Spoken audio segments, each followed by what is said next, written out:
que é uma solução, pessoal? É uma mistura que contém uma fase só? Exatamente. Como é que a gente fala? Mistura o quê? Homogênea. Homogênea. Eu posso misturar qualquer quantidade das partes e ela vai continuar homogênea? Não?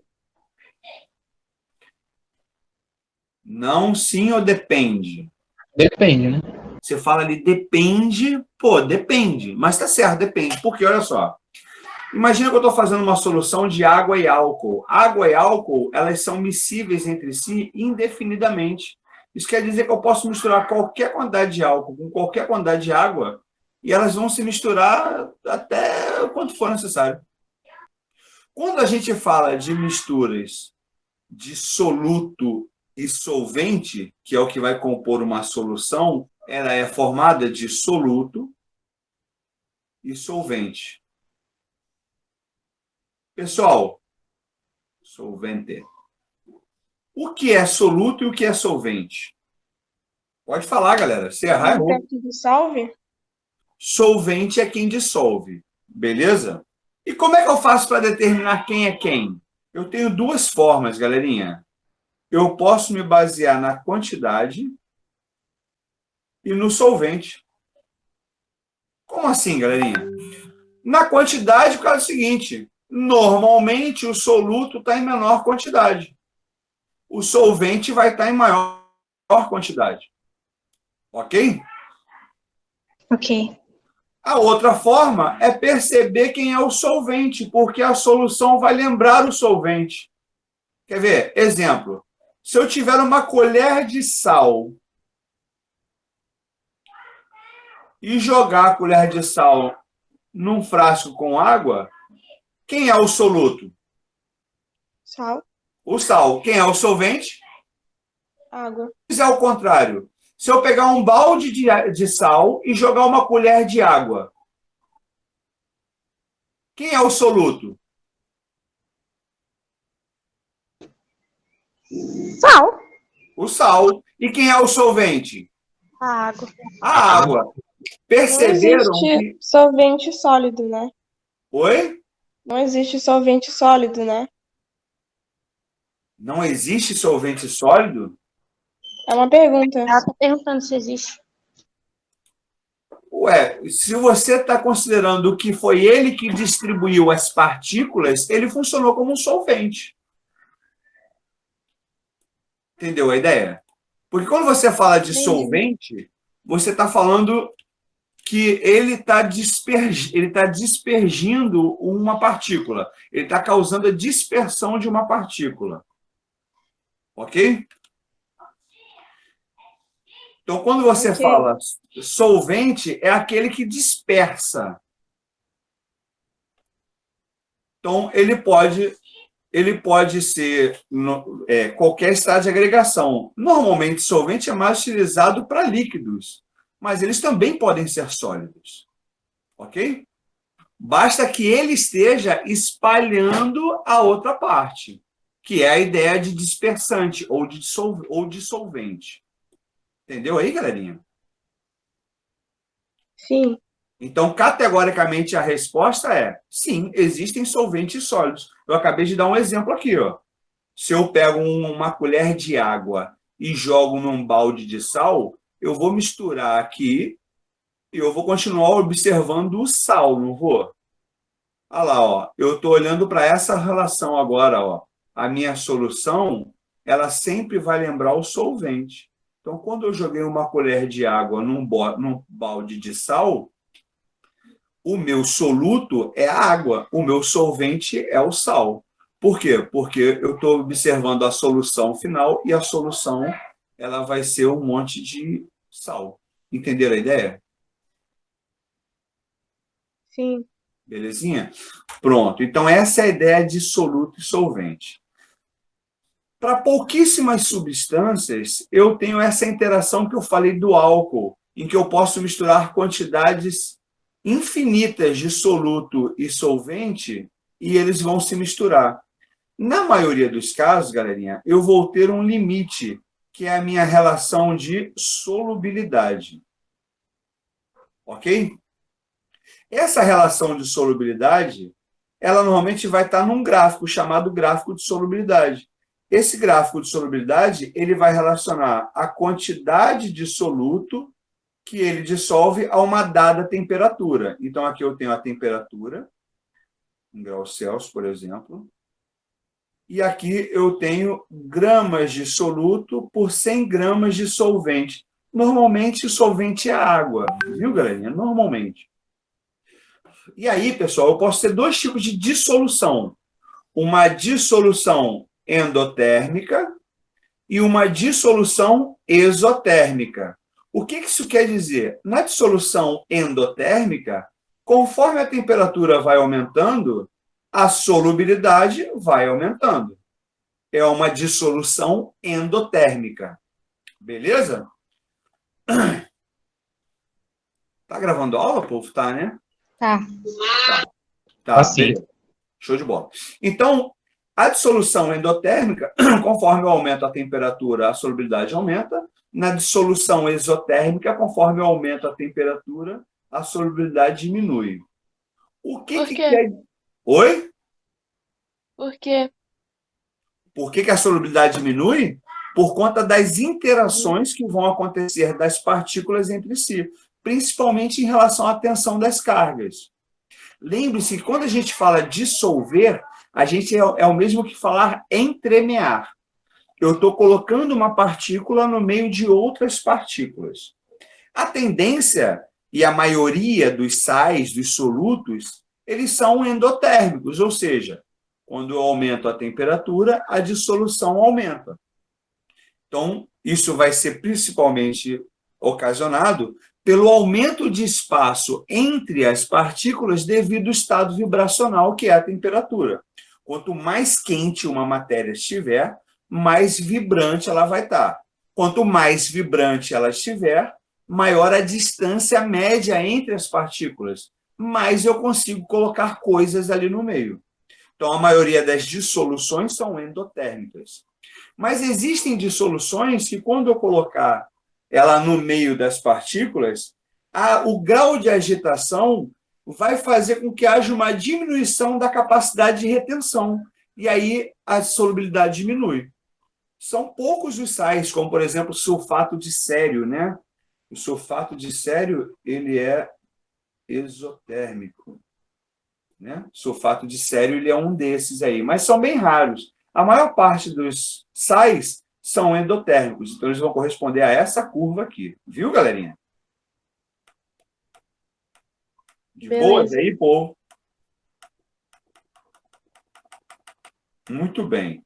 O que quer dizer essa curva de solubilidade, galera? É a máxima quantidade de soluto que eu consigo reter num determinado volume a uma certa temperatura. Esse ponto indica a máxima quantidade. Então, imaginem aí. Eu tenho lá 100 gramas de água. Ok? Eu tenho 100 gramas de água. Eu jogo lá dentro 2,7 gramas de sal. Sal de cozinha, cloreto de sódio, né, sério? Tá certo? Então, imagina que a 25 graus Celsius, que é a situação desse meu sistema, essa quantidade de água 100 gramas, ela consegue reter 3,5 gramas de sal. Então, são 3,5 gramas de sal em 100 gramas de água, ok? Como eu botei 2,7 gramas, a minha solução é dita insaturada. Por que ela é insaturada? Porque para 100 gramas a 25 graus Celsius, ela conseguiria reter 3,5 gramas de sal. E eu só adicionei lá 2,7. Então, ela está insaturada. Quer dizer que eu consigo colocar ali dentro uma certa quantidade de sal. No caso, quanto, gente?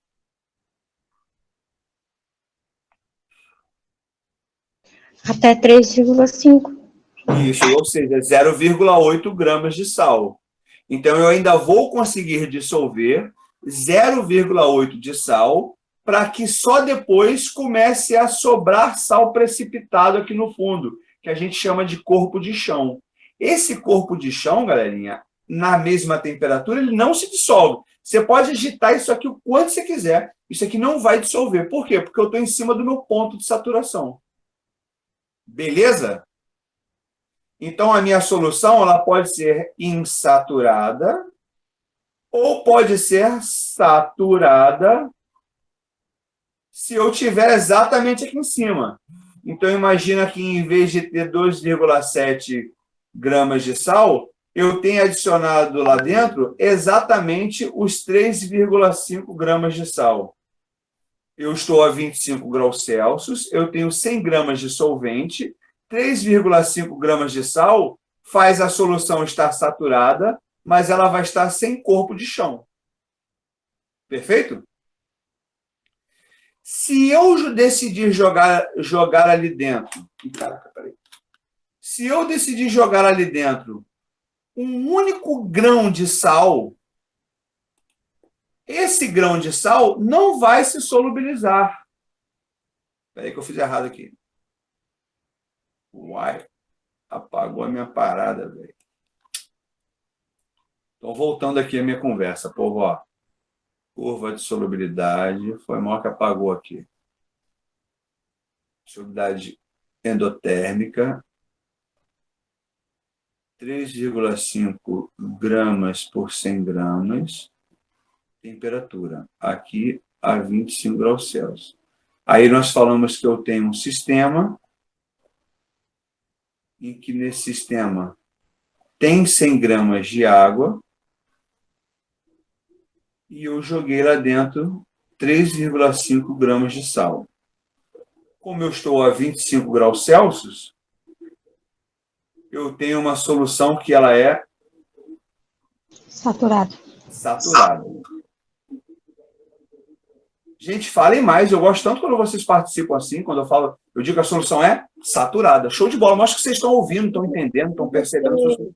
Senão parece que eu estou dando aula aqui gravada, puxa. Ó, então, solução saturada. Show de bola. Aí eu falei o quê? Se eu jogar aqui dentro um grãozinho de sal, esse grãozinho vai passar direto e vai parar aqui no fundo. Sim. E aí, Aí eu passei a ter uma solução saturada também. E aí eu não podia deixar as duas só escrito saturada, né, gente? Porque você não vai saber qual é a situação, né? Então a gente fala que essa é saturada sem corpo de chão ou corpo de fundo, tanto faz. E com corpo de chão. Beleza? Não é super saturada, não? Por que é super saturada? Vou falar agora. Vocês estão ansiosos. Show de bola. Como que ela fica super saturada, galerinha? Se liga. Eu estou a 35 graus Celsius.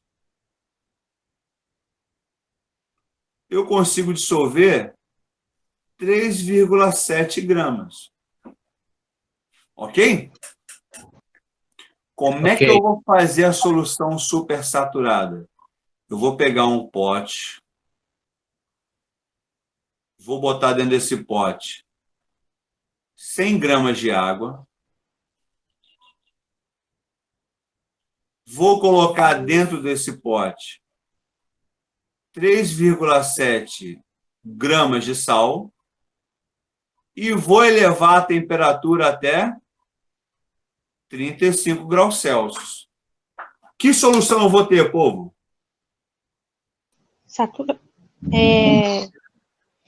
Insaturada? Saturada. Saturada com corpo de chão ou sem corpo de chão? Sim. Sem corpo de chão. Sem corpo de chão. Aí, o que eu vou fazer agora? Eu vou começar a diminuir a temperatura de forma gradativa e lenta, sem perturbar o sistema. E vou elevar a temperatura até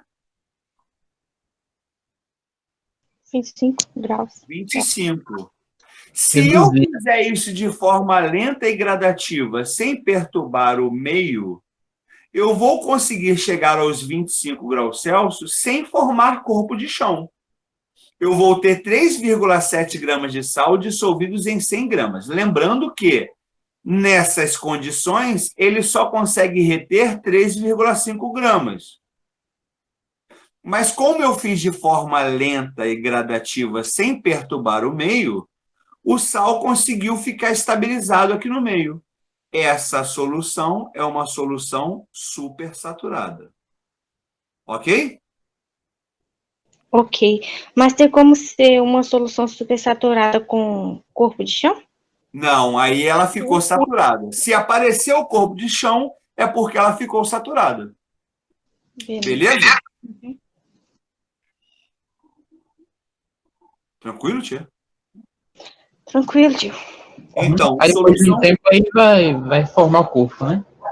Oi?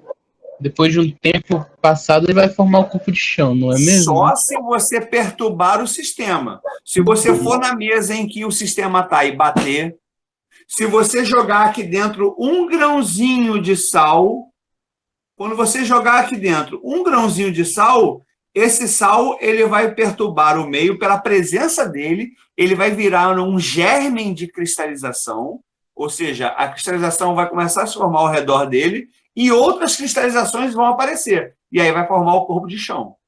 E se baixar a temperatura de vez também pode... Também. Tem que ser de forma lenta e gradual.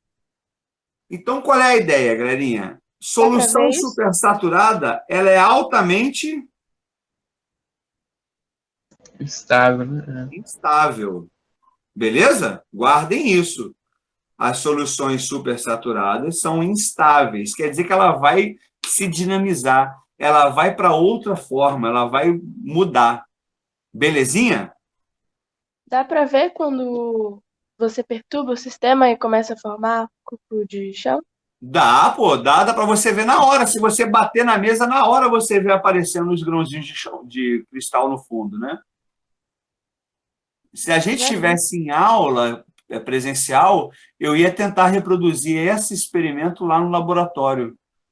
Tem um laboratório agora à disposição lá. Eu já tive lá, só que ele estava todo desmontado ainda. O pessoal estava fazendo algumas reformas e ia começar já a arrumação das vidrarias e tal. Assim que tiver, galerinha, eu quero gravar uns vídeos lá para a gente poder, pelo menos, mostrar essas coisas para vocês, né? Para vocês verem aí. Alguma dúvida, galera, em relação a isso? Não. Muito bem. Não. Só ficou faltando a seguinte relação. Vocês já ouviram falar, galera, em diluído concentrado? Não já? Já. Também são palavras que remetem a soluções. Imagina que você está fazendo lá o suco-tangue. Suco-tangue é quase um milagre, né, galera? Suco-tangue, você tem um saquinho minúsculo, com um pouquinho de pó no fundo. Aquele pó, ele dá cor, ele dá sabor, ele dá cheiro, ele adoça um litro de água. É um milagre, né? É muita química ali dentro, né? Para ele fazer isso tudo sozinho, né? É muito conhecimento químico para chegar a esse know-how, né, galerinha? Então, imagina que eu pego lá 1 litro de água e jogo o meu saquinho de tangue lá dentro. Botei exatamente a concentração que o fabricante manda. Eu dou o copo para um aluno e dou um copo para outro aluno. Vai ter aluno que vai beber e vai falar, esse suco está forte. Se ele está forte, me remete a diluído ou concentrado? Concentrado, né? Concentrado. Mas vai ter aluno que vai beber esse líquido e ele está acostumado a fazer 1 litro, ou ele está acostumado a pegar um saquinho e, em vez de fazer 1 litro, fazer 800 ml de suco. Ele vai beber esse suco e vai falar que ele está concentrado ou diluído? Diluído. Diluído. Mas como pode, se é a mesma solução, um falou que está forte e o outro falou que está fraco? Ou seja, um falou que a solução é concentrada, o outro falou que a solução é diluída. O que eu quero que vocês entendam, galerinha? Concentrado e diluído são medidas relativas. A gente não tem uma proporção adequada assim, para falar que está concentrado ou que está diluído. Depende do observador, depende daquele que está aferindo. Para alguns, vai estar forte, para outros, vai estar fraco. E é a mesma solução. Uns vão caracterizá-la como diluída, outros vão caracterizá-la como concentrada. O que a gente pode falar é, se eu tenho uma solução, ok? Soluto mais solvente. Eu adiciono o soluto, eu estou concentrando ou diluindo? Concentrando, não? Concentrando. Eu tiro o solvente, eu estou concentrando ou diluindo? Concentrando. Concentrando também, exatamente. E o contrário também é verdade. Se eu tiro o soluto, eu estou diluindo. Se eu adiciono solvente, eu estou diluindo. Então, percebam, galerinha, que concentrado e diluindo são relações arbitrárias, que dependem do observador. Precisa de uma pessoa olhar para aquela situação, para aquele sistema, e aí essa pessoa que vai falar, esse sistema está diluído, esse sistema está concentrado. Agora, quando eu faço a adição e retirada de componentes, aí sim eu posso falando que eu estou procedendo com uma diluição e com uma concentração. Entenderam a ideia de soluções aí, né, galera? A ideia geral de soluções. Ok? Ok. Ok. Bom, então, pessoal, isso vai acontecer para ácidos e bases também. Toda vez que eu tiver uma solução e essa solução... Eita, nossa, apagou aqui. Toda vez que eu tiver uma solução, essa solução tiver concentrações de H+. E aí lembra que quando eu falo concentração de H+, concentração é o conchete, né, povo? Concentração de H+, eu vou falar que ela é igual a 0,1 mol por litro. Se eu adiciono água, eu estou interferindo nessa relação, ó, porque eu estou adicionando solvente. Então, o volume da solução está aumentando. Mas eu não estou adicionando hidrogênio. Então, eu estou tendo menos hidrogênio para um volume maior de solução. Eu estou fazendo uma diluição.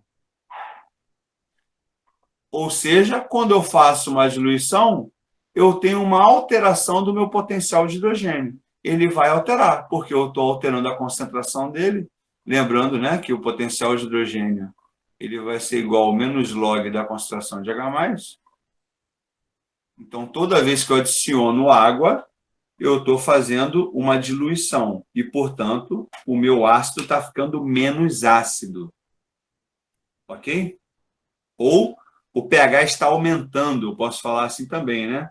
Se eu estou adicionando água, se eu estou fazendo uma diluição, o pH está aumentando.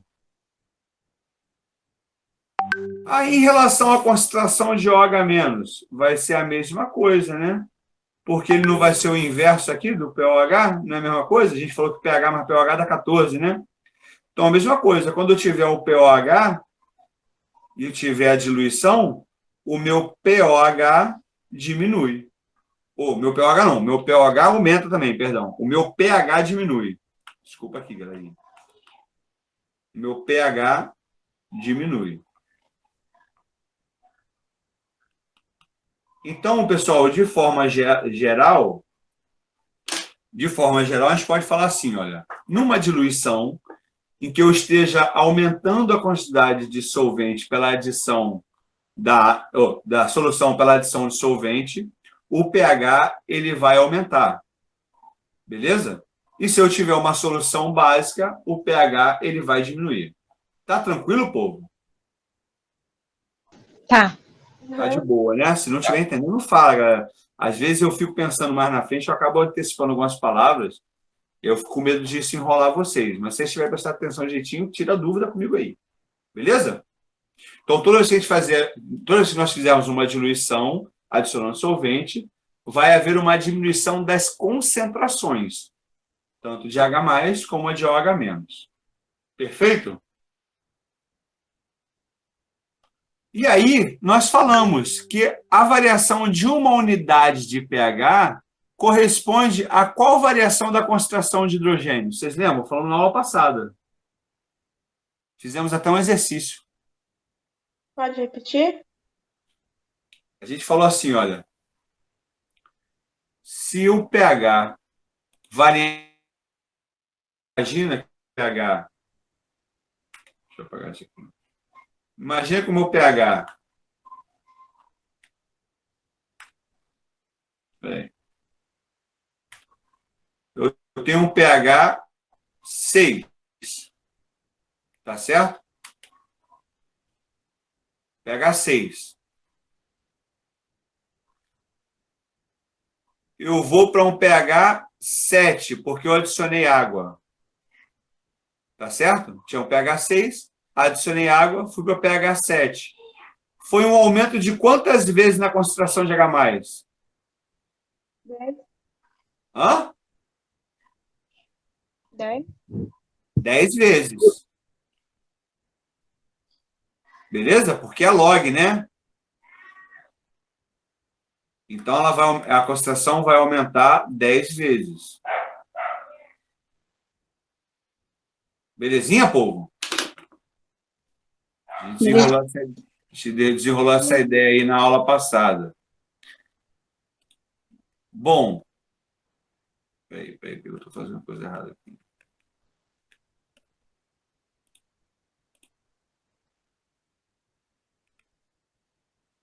Bom. Então, isso vai acontecer também para o volume, pessoal. Toda vez que eu alterar o volume de uma solução, eu posso pensar da mesma forma. Né? Eu falo assim, olha, se eu diluir 10 vezes, o pH vai aumentar em 1 unidade.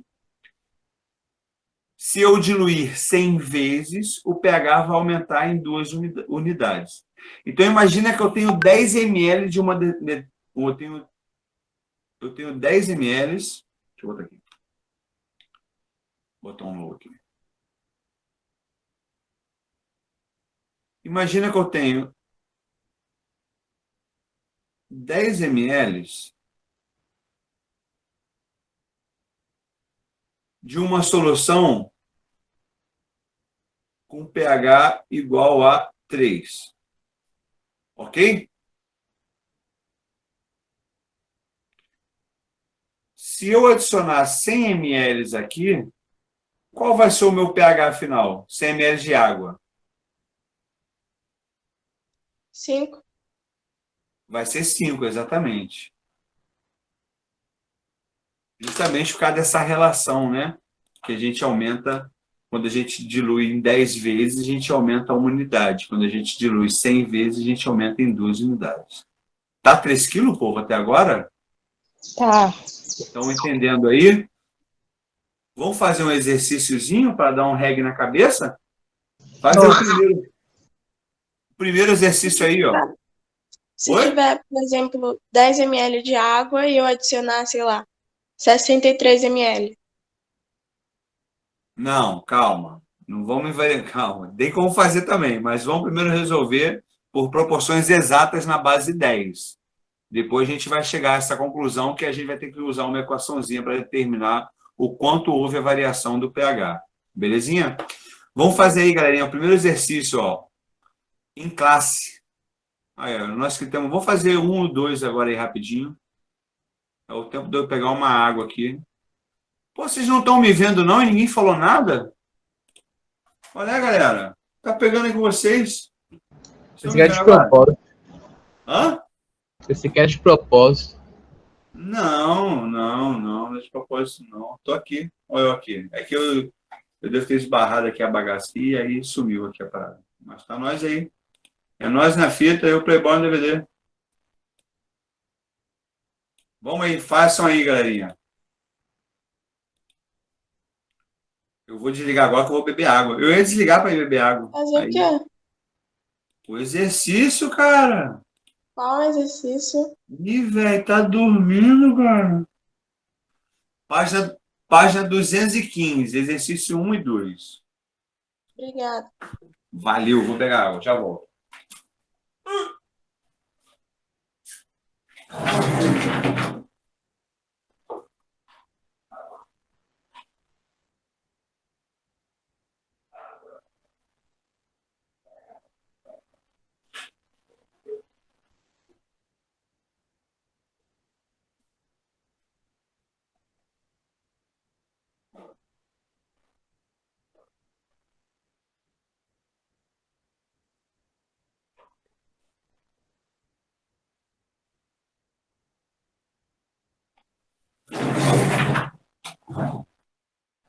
Terminaram, povo de já? Não, ainda não, peraí. Eu de volta aí agora. Eu de volta aí. A 1 é 3, eu acho.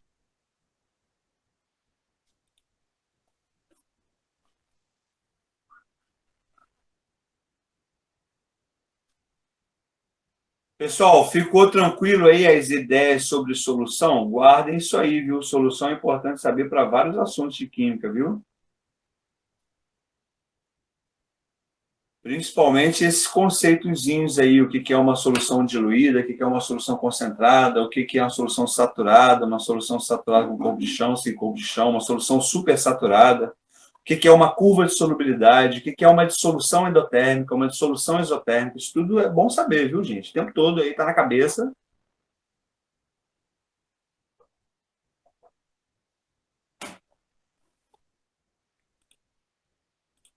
Vou anotar já aqui, o isso.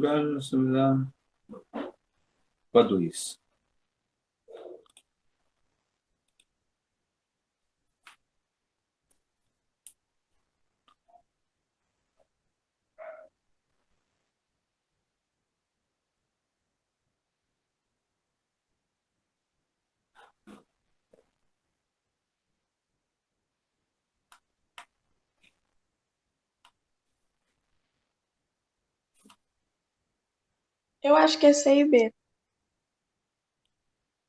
Primeiro e a segunda. Então, vamos lá. Estou anotando aqui os dados ainda. Ele falou que o suco gástrico tem pH igual a 2. Para uma pessoa em jejum, o volume dessa solução é por volta de 60 ml no estômago. Então, tem um volume de 60 ml.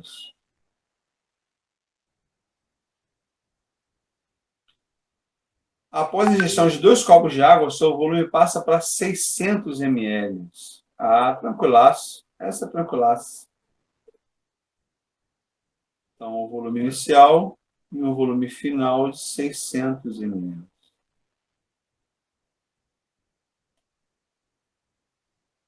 O pH desse lugar, show de bola. Se ele era 2, ele passou a ser... 3.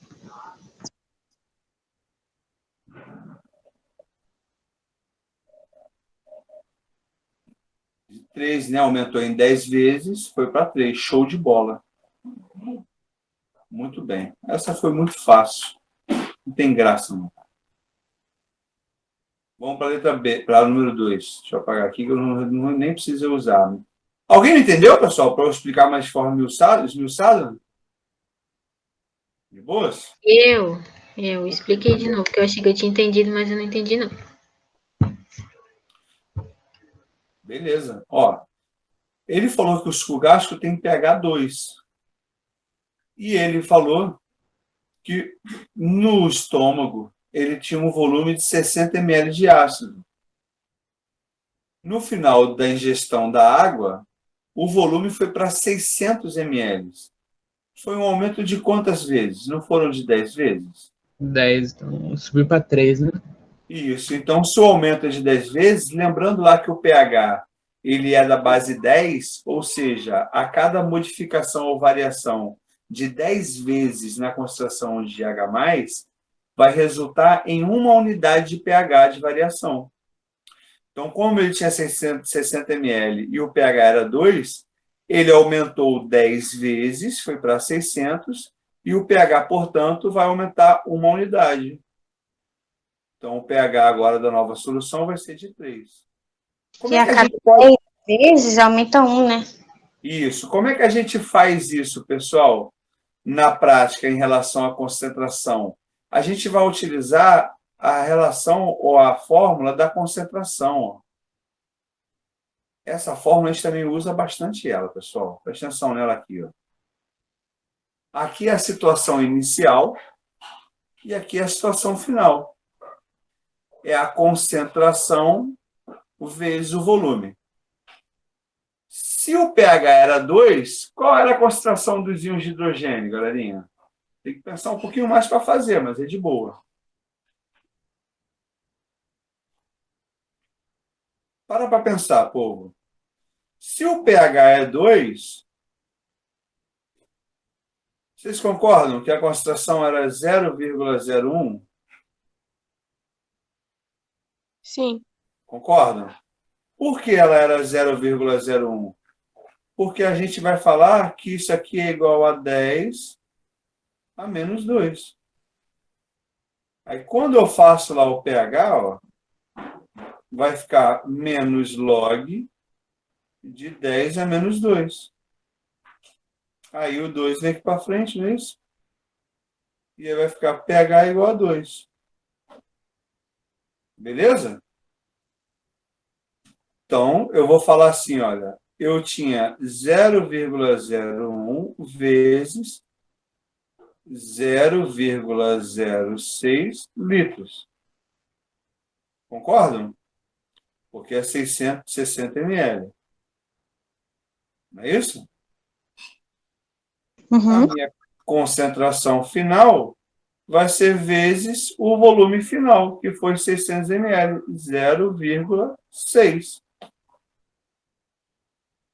Resolvendo isso aqui, vai ficar a concentração final, aqui vai dar 10, né? Porque isso aqui vai passar para cá dividindo, eu vou dividir por esse valor, vai aumentar um zero aqui. Então, vai ficar de 0,001. Concordam? Aham. Então, é outra forma de fazer que a gente vai abordar em outros exercícios na frente. É só para que vocês vejam as duas formas de executar a bagaça. Aquela fórmula M1, V1, M2, V2 é a mesma coisa que essa, né?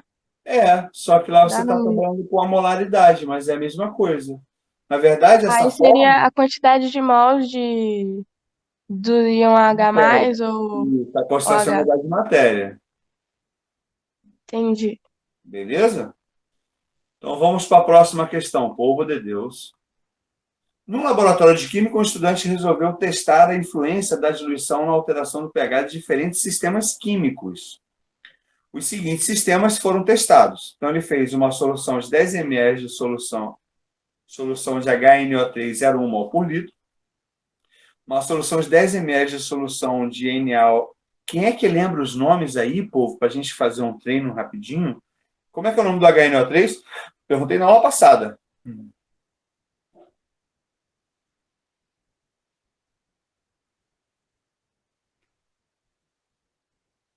Não lembro, não.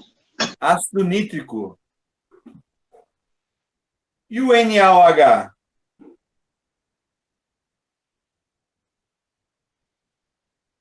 Falei que esse vocês não podiam esquecer, hein?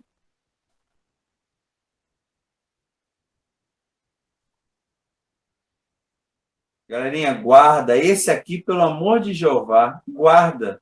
Porque esse, vira e mexe, aparece até no Enem. E ninguém mais, se fala um, não fala o outro. Ou seja, se o cara tratar na questão pelo nome, ele não vai falar a fórmula. Se ele Deixa eu ver se eu tratar lembro. É hidróxido de sódio, é? hidróxido de sódio, vulgarmente conhecido como Soda cáustica? soda cáustica. Isso. Tá certo. Não Peraí, esqueça, repete, qual é o nome mesmo? hidróxido de sódio é o que está no RG dele. Sempre que tem OH é hidróxido? Isso, no final.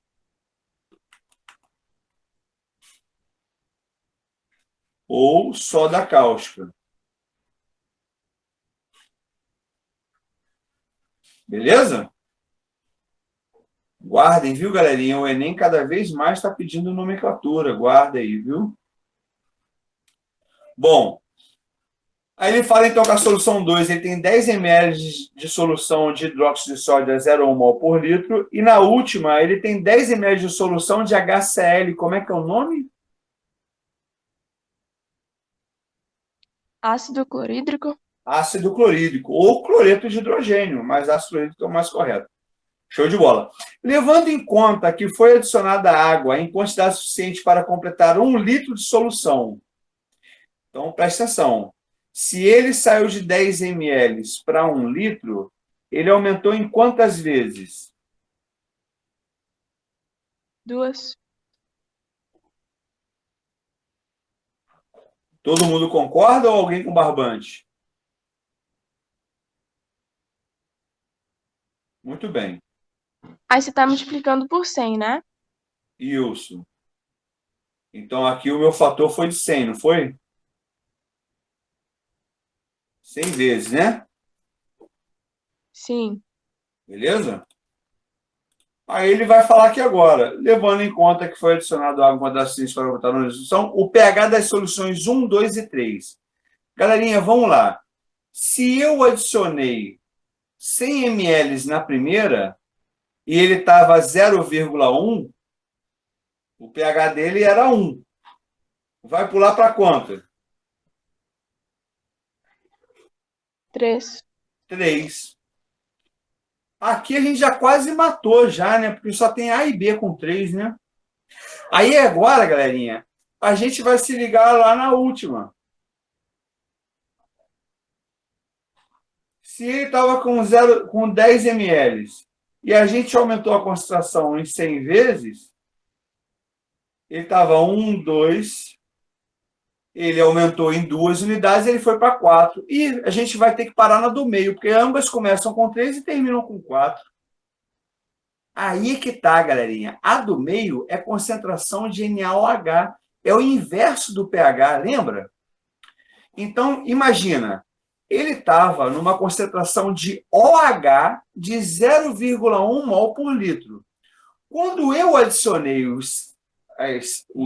quando eu deixei em 1.000 litros, né, quando eu adicionei as 990 ml, quando eu fiz o aumento de 10 vezes, de 100 vezes, perdão, o que eu estou variando é a concentração de pOH.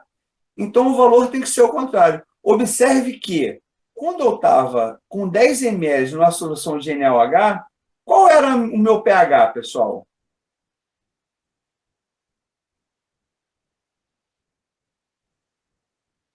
Oi? Quando eu tinha 10 ml da solução de hidróxido de sódio, 0,1 mol por litro, qual era o meu pH? 1. Não, aí, olha só, aí é que vocês têm que pensar, olha só. Já deu errado, porque nós falamos que o hidróxido de sódio ele é uma base. O pH varia de 0 a 14. De 0 a 6,9 é ácido. O pH dele não pode ser 1. Entenderam por que a gente tem que pensar no inverso? Eu estou falando, pessoal, que eu tenho 10 ml de NaOH e a minha concentração dessa solução, eu vou deixar aqui em aberto, viu? É 0,1? É 0,1, povo? 0,1. A minha concentração é 0,1 mol por litro. Essa concentração aqui ele está falando do quê, galerinha? O que é essa concentração de 0,1 mol por Do H. litro? Do OH. Então, eu vou fazer que o meu pOH é igual a 10 a menos 1. Opa, desculpa aqui. Menos log da concentração de OH. Então, meu pOH é igual a menos log de 10 a menos 1. Meu pOH é igual a 1. Se o pH é igual a 1, quanto que é o pH? Eu sei que pH mais pOH é igual a 14. Então, vai ficar que o meu pH mais 1 é igual a 14. O meu pH é igual a 13, concordam? Sim. Mas o pH é 3, né? Então, quer dizer que o pH vai valer quanto? 11, não é isso? 13. Não, o final da alteração vai ficar como 11, né? Concordam? Ou não viram? Sim. Entenderam a ideia? Porque, de novo, quando eu fizer a adição aqui, a concentração vai virar 0,001 mol por litro. Né? Então, vai dar que o meu POH ele vai valer 3. Então, o meu pH ele vai valer 11. Belezinha, povo? Beleza. Show de bola. Vamos lá? Querem fazer mais uma ou posso seguir no assunto? Dá mais um. Faz mais. Ô, professor, Oi. outra que eu não entendi foi, tipo, misturar uma solução que tem mais íons H+, e outra que tem mais OH-, em quantidades diferentes. Aí, para saber qual vai ser a concentração final dessa solução, da mistura, se vai ter mais H+ ou mais OH-. Ah, mas aí vocês lembram da aula passada, não lembro? Uhum. Eu vou ter que fazer a reação de neutralização. Essa que é a ideia. E outra coisa também que eu tenho que ter certeza que está na cabeça de vocês. Vocês sabem fazer a variação da concentração de íons, não sabem, pô? Ou não? Por exemplo, aqui, ó, presta Como atenção, assim? galerinha. Presta atenção, vou falar aqui, ó. Ó. Pergunta aqui, ó. Qual a concentração de íons H+ em uma... Eita, acho que uma feia. Uma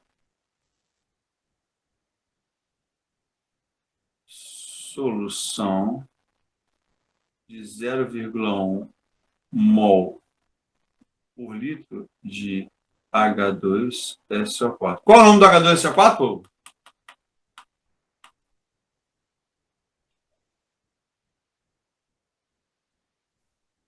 Ácido sulfúrico?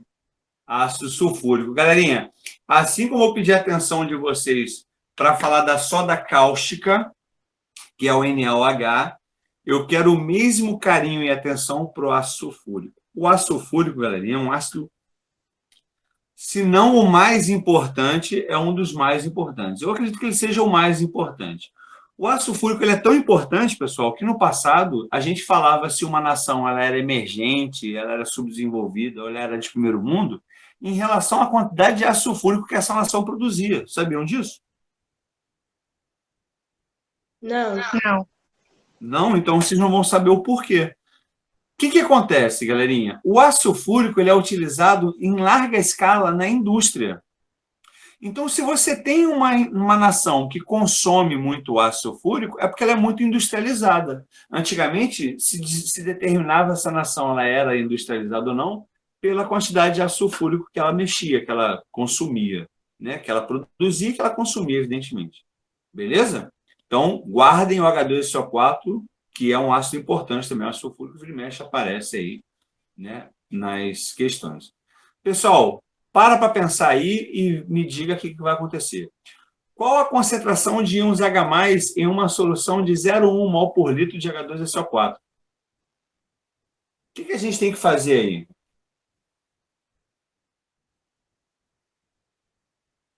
Neutralização? Não, mas só tem um ácido. Neutralização precisaria de uma base. Eu não falei de base.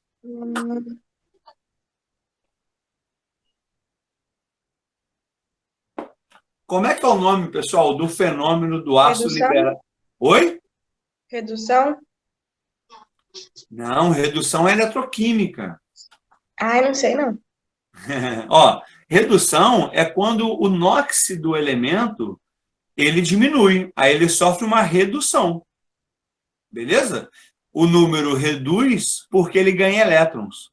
Então, o elemento sofre redução toda vez que ele ganha elétrons. Aí o númerozinho reduz e a gente fala que ele sofreu uma redução. No caso aqui, É galera... ionização? Oi? É ionização? Ionização, show de bola. E aí, galerinha, assim, eu fico sempre... Para mim é sempre muito complicado falar com vocês, porque, assim, é lógico, né? Eu sei que vocês tiveram aula de química, mas eu preciso saber que vocês têm esses conceitos reforçados na mente. Qual é a diferença de uma ionização para uma dissociação iônica?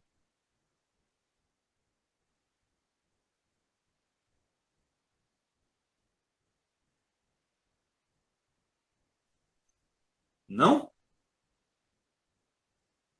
Primeira pergunta, pessoal. O que é uma substância iônica?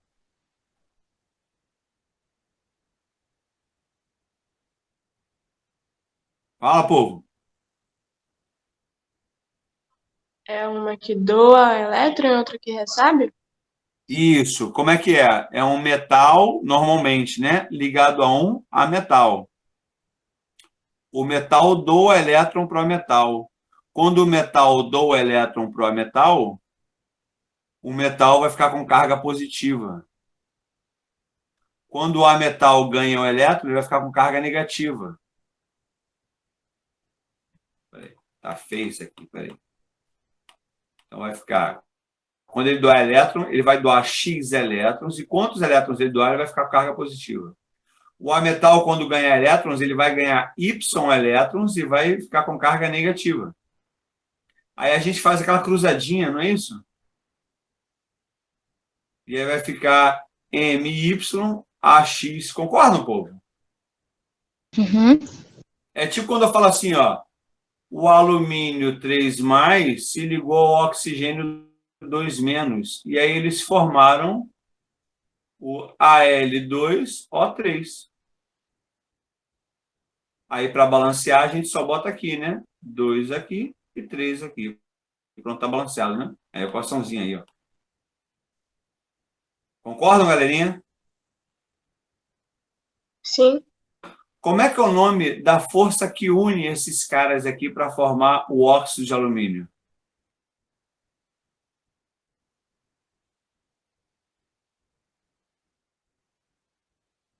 O nome dessa força aqui faz Iônica? com... Oi? Iônica? Não, iônica é o tipo da interação, porque eu tenho dois íons, ó. Eu tenho o íon alumínio 3+, e tenho o íon oxigênio 2-, né? Um cátion e um ânion. Então, a ligação ela é do tipo iônica porque ela está acontecendo entre dois íons. Beleza. Eu quero saber qual é o nome da força, que é uma força forte, que faz com que o alumínio fique colado no oxigênio.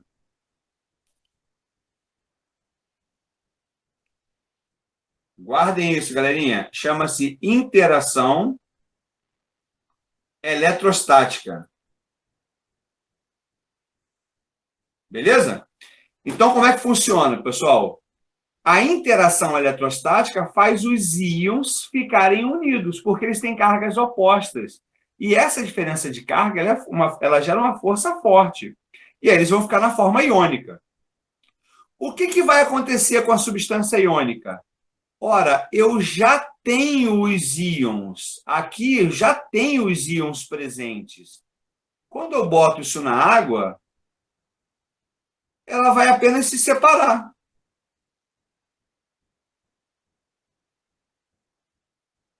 Então, esse processo eu chamo de dissociação iônica. Por quê? Porque eu já tinha íons. Eles só se separaram, eles só se dissociaram. Beleza? Beleza. Beleza. Beleza. Qual é a diferença, então, para a ionização? Na ionização, a minha substância não é mais iônica. A minha substância é de qual tipo?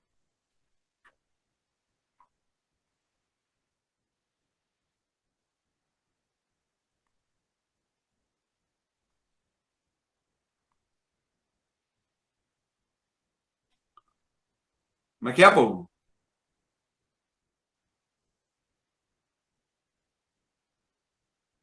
Na substância covalente, galerinha, quem é que está ligado com quem?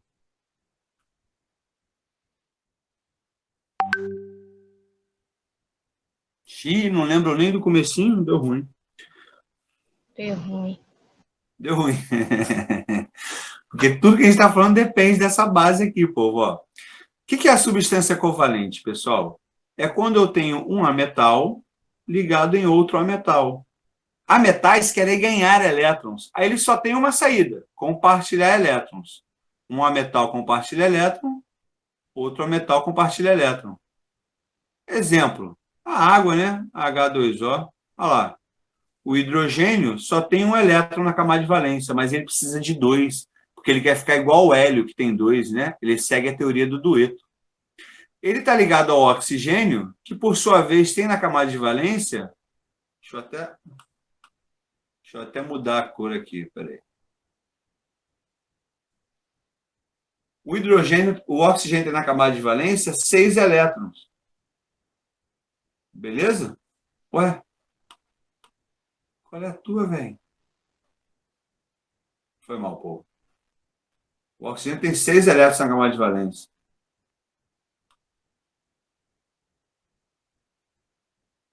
Só que o oxigênio, ele segue o octeto, não é isso? Então, ele vai precisar de outro elétron, de outro hidrogênio, para formar a molécula da água. Aí tá certo, olha lá. Ó. Tá vendo como é que é o compartilhamento de elétrons? Ó? Um hidrogênio emprestou um elétron para pegar um emprestado, ele ficou com 2. Como ele quer ficar, porque ele segue o hélio, que faz o dueto. O outro hidrogênio é a mesma coisa. O oxigênio segue o gás nobre, neônio, que tem 8 elétrons na camada de valência. Então, ele vai compartilhar 2 elétrons para pegar 2 emprestados.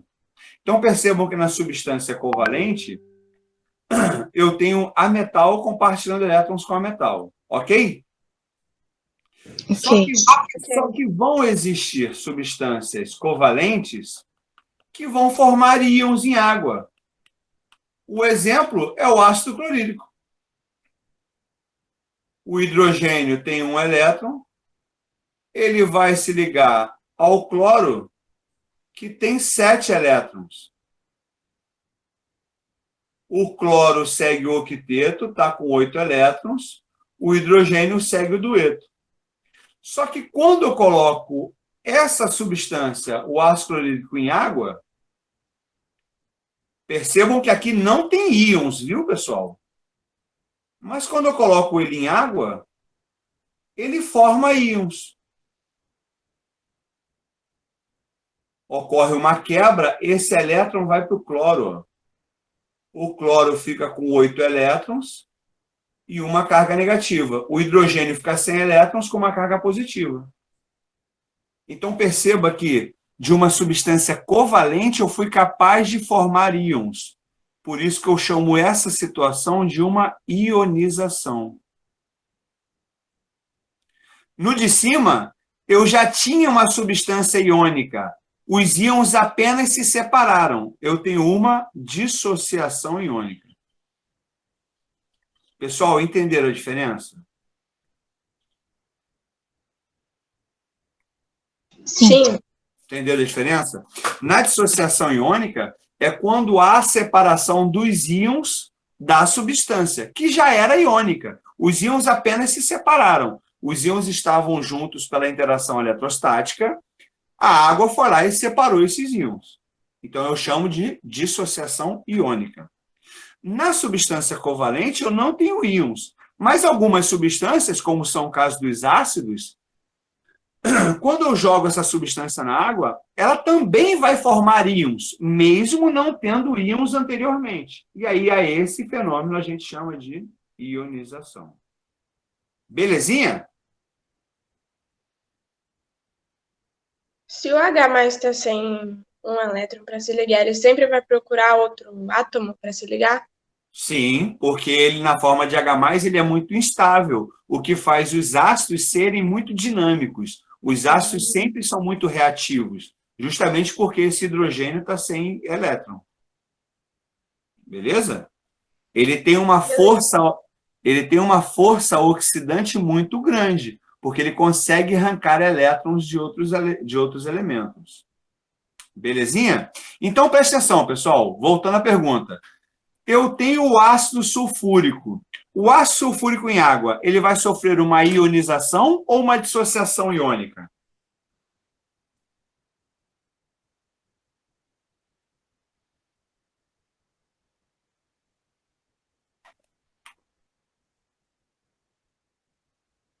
Dissociação? Ele é uma substância iônica ou covalente? Eu acho que covalente. Se ele é uma substância covalente, ele não pode sofrer uma dissociação. Ele tem que sofrer uma ionização. Beleza, então?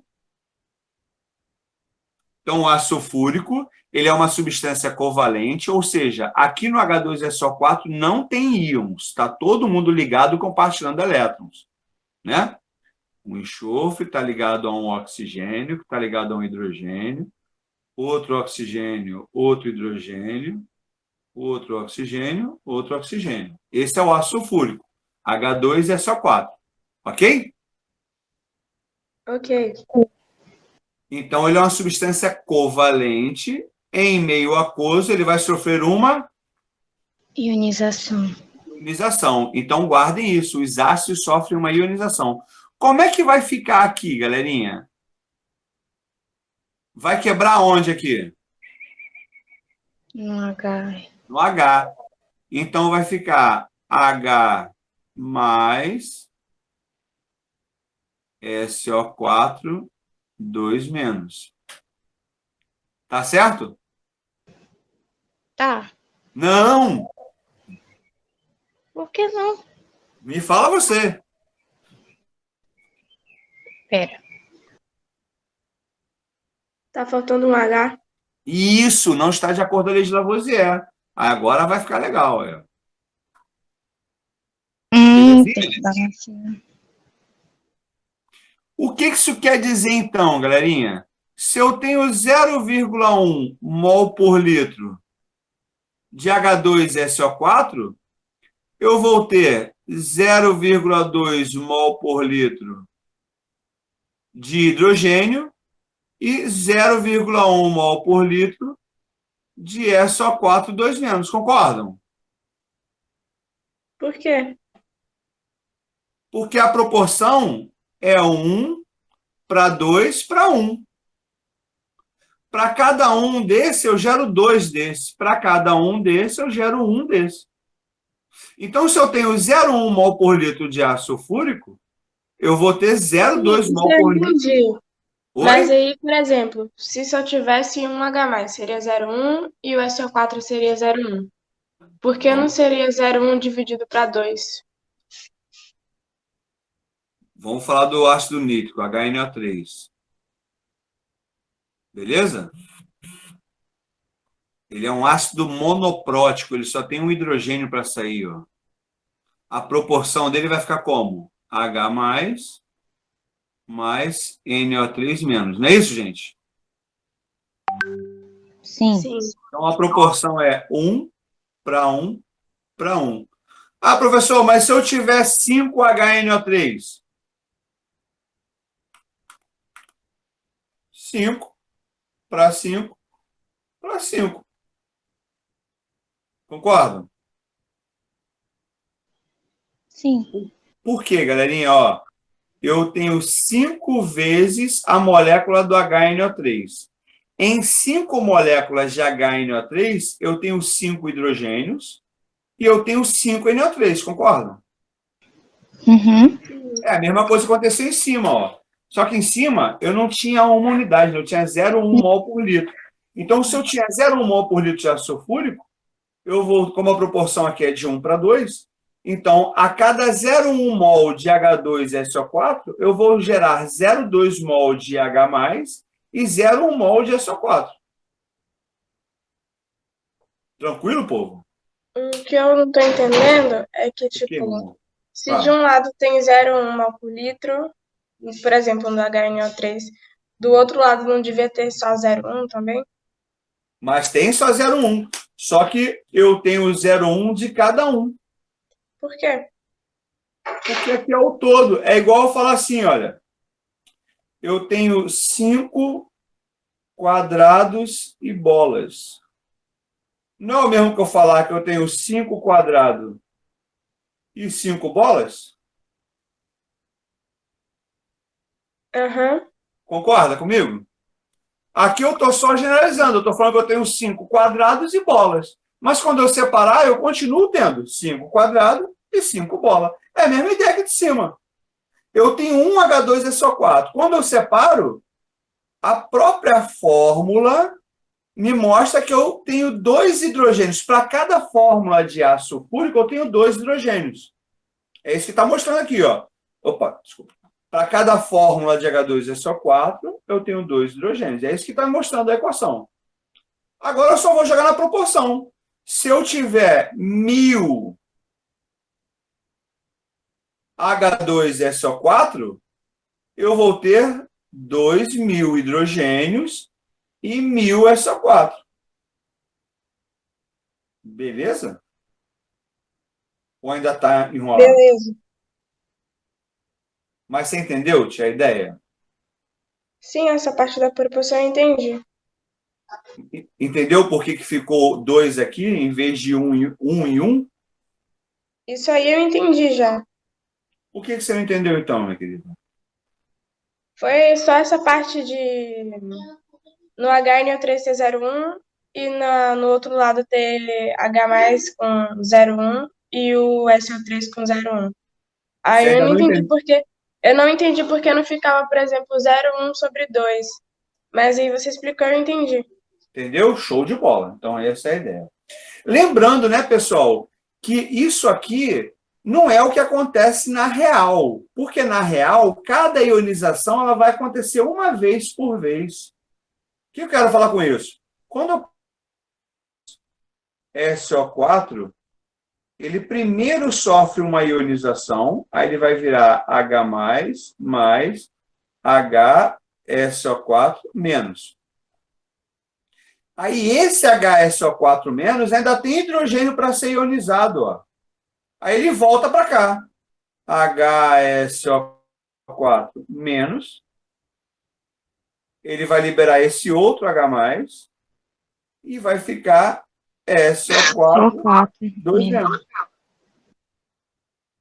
Aí agora, pessoal, eu posso tirar a equação global. É igual matemática, galera. Ó. Vou tirar a minha equação global. O que eu tiver igual em lados opostos, eu posso cortar. O que eu tiver igual do mesmo lado, eu somo. Então, vamos lá. Eu tenho H2SO4 do lado de cá. Eu tenho H2SO4 do lado de cá? Não. Então, eu vou escrever ali embaixo aqui, ó. H2SO4. O que mais que eu tenho do lado de cá da seta? Eu tenho HSO4-. Mas eu tenho HSO4- do lado de lá, ó. Então, eu corto. Não é assim, pessoal? Se eu tiver x mais 2, x mais 3, eu não posso cortar aqui? Sim. Aham. Exatamente a ideia. Então, ó, eu tenho aqui 2 iguais, eu cortei o HSO4-, HSO4-. Não tem mais nada do lado esquerdo. Vou botar a seta, H2O. Do lado de cá, eu tenho 2 hidrogênios. 2H+, mais SO4, 2-. Percebam, galerinha, que ficou igualzinho a equação de cima, né? Eu só estou reforçando isso aqui para vocês perceberem que a ionização do hidrogênio acontece 1 a 1. A gente coloca assim para perceber que, ao final da ionização de 0,1 mol de H2SO4, eu vou ter 0,2 mols de H+. Beleza? Beleza. Mas, na real, cada um desses processos acontece em separado. E vocês já estudaram lá em equilíbrio no segundo ano, né? Cada um desses estabelece um equilíbrio químico, que é o meu Ka, é a minha constante de acidez para essa equação. Então, eu tenho Ka1 e eu tenho Ka2. Lembrando que o Ka1 é sempre maior que o Ka2, né? Porque uma vez que saiu um hidrogênio, ele já gerou uma carga negativa. Para sair o outro hidrogênio, vai ficar mais difícil. Então, quer dizer que o ácido, quando o ácido é poliprótico, sempre a primeira ionização é a ionização mais ácida, né? Aí depois vão acontecendo as sucessivas ionizações. De boas, povo. Isso aí a gente usa na lei de Hess também, né? Lei de Hess também vai utilizar lá para termoquímica, né? Beleza? Galerinha, como é que está aí o entendimento de vocês, a aula, como é que está isso aí? Deu para entender. Deu para entender. Pessoal, proatividade nata. Treinem, treinem e treinem. Façam exercícios para a gente tirar dúvida durante a aula. Beleza? Beleza. Valeu, galera. Boa semana a todos aí.